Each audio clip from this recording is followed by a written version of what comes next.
Self-love. I have numerous kind of love theologies on my channel. Go check those out. This will be about self-love, and the first thing that I want to say to you is you cannot love someone else the way they deserve to be loved if you don't love yourself the way you deserve to be loved. And with that being said, there's a lot of acceptance that goes into that. Kind of like a braid, it kind of comes in from the past and kind of comes into the present, accepting everything that has come before you as the makeup of yourself and loving that person. You are not your past. You are your present. You have to be authentic to oneself, and this takes time, space, opportunity.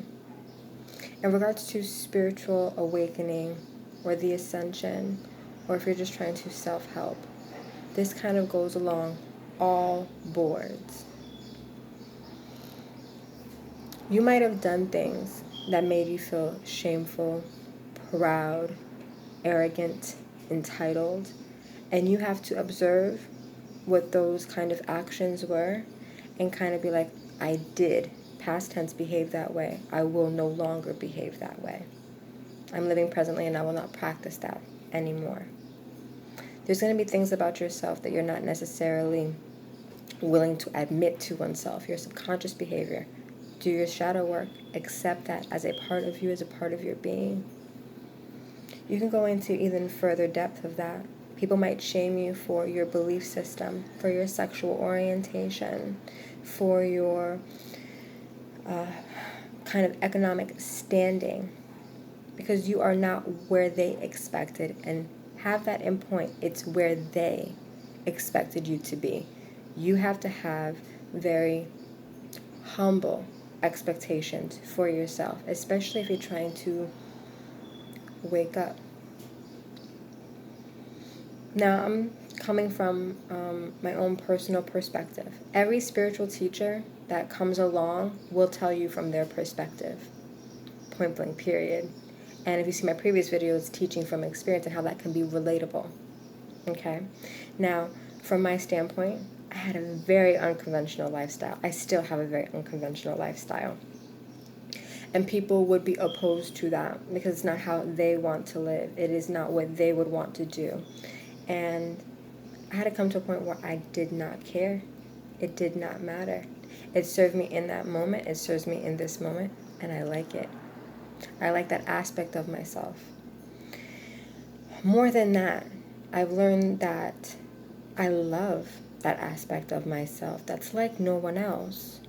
Why? Because when I share that experience, other people will relate to that experience. And people who have not, basically been shown the light or have shed light on that, and they're like, I can't go there. People like me don't go there. People like you do go there. I went there, and I'm very proud of myself because I have such a much better understanding of people in general and how to love all sorts of people. With that being said, that road's not for everybody. What works for me will not work for you. What my shadow work was will probably not work for you. Me processing my trauma the way that I process my trauma unconventionally might not work for you. That's fine. Find someone that does. Find a spiritual teacher that you can relate to, that you can work to. Why am I here? I'm here to teach you that no matter where you came from, what walk of life, what kind of lifestyle, and I'm not saying for you to change. Accept it. There's going to come points in your spiritual journey where people are going to oppose your belief system. They're going to oppose your lifestyle. It's not for them to accept. It's for you to accept yourself. People might come around and say some things you don't necessarily agree with. It's not for you to agree with them.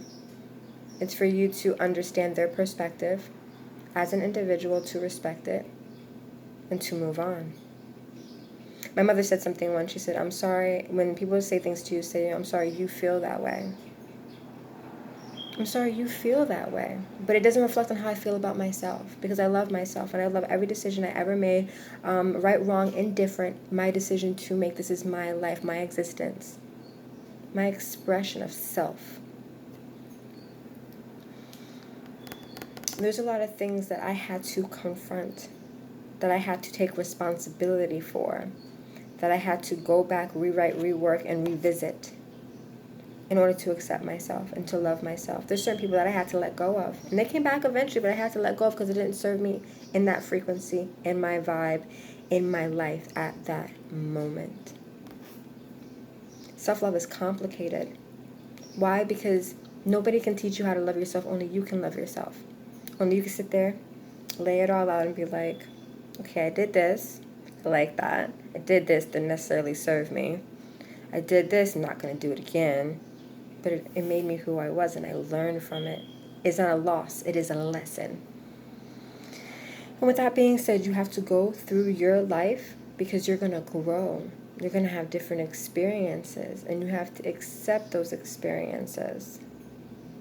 You're going to have to forgive people that you don't think that you would ever find it in your space or your heart to forgive, because with forgiving them, you're forgiving the experience, and you're alleviating the weight of that on self. There's times where I didn't think I could forgive people, and it took me numerous times of practicing, like, I forgive them. I didn't necessarily do it. I said it, kind of throwing it out into the universe. I had to say it several times to myself in order to do it. There's people who have said things to me that I didn't necessarily believe in. And when I was on my mission, my spiritual awakening, the initiation of going through that, I was confronted with many spiritual teachers and leaders that I did not agree with. And spiritual, religious. They had their own religion, their own set, and there's certain things that they said, and I was like, I don't agree with that. It's not for you to agree with everybody. It's not for you to take that upon yourself. It's not for you to hate yourself, because that can kind of close you off and create a boundary or a cage around yourself. And we don't want to do that. And we as a collective do not want to do that. We want to love. Now, people say, oh, love. Love is many forms. Again, look at my other videos. I'm going to make a playlist about all my love videos. There's different forms of love. Familiar love, romantic love, unrequited love, universal love, and now we're at self-love. You know what I mean? We have to get here. After all of that, we have to get here. Why? Because you have to be in your life content, ready to basically back up whatever you're saying. You got to back it up. So if you make a decision, you got to back it up. If you don't have confidence in yourself, then you're not backing it up. If you're double thinking yourself, you're not backing it up. How do you back it up? You love yourself. You love every decision you make, right, wrong, or indifferent. It is you. It's for you to make that decision. And when we come to a point where we don't care what other people think, when we don't care, how the world perceives us, and when we are firm in our decisions, that is love. That is joy. That is happiness. Happiness with self. I hope you enjoyed this video. I hope it on some level served you and makes you reevaluate how you feel about yourself. Follow me on Instagram, The Highest Priestess V. Twitter, High Priestess V. I have a TikTok, The Highest Priestess V. Also Facebook, The Highest Priestess V. And like, subscribe, write my email, see if there's any topics you want me to handle. And let's do this. Let's get this rolling.